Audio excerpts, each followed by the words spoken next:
Hey, it's Rich Allen, the sports betting professor, and I want to wish you a happy weekend, and that's because it is the start of a new baseball season, which is always a great time, especially up here in the Northeast. The weather's turning around, and today I wanted to share with you an interesting conversation I had with one of my friends that works as a linesman at one of the biggest offshore sports book in the world. I'm not going to tell you the name of it. This isn't a promotion for the book or anything like that. It's more just to give you some insight on what goes on into the psychology behind the lines, even during baseball season. Now, a lot of people have said, well, how can you do anything with the psychology behind the number like you do in football and basketball because there's no point spread?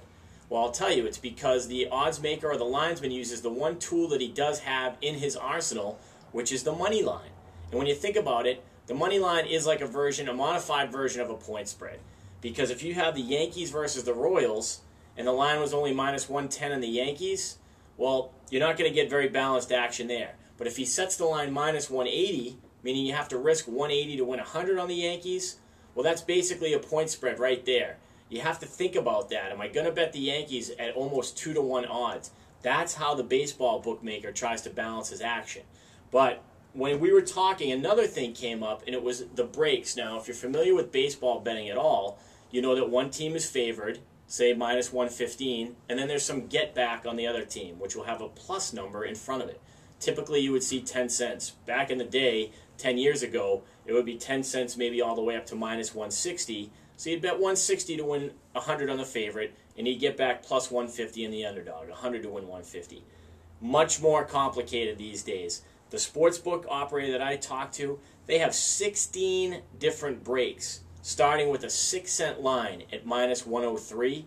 So that means if one team's minus 103, the other team's minus 103. 6-cent line all the way up to minus 1 whatever. Then it goes to 7 cents, 8 cents, 9 cents. So I asked him, I saw the break at 8 cents, minus 144. Then it made the jump to 9 cents at minus 145.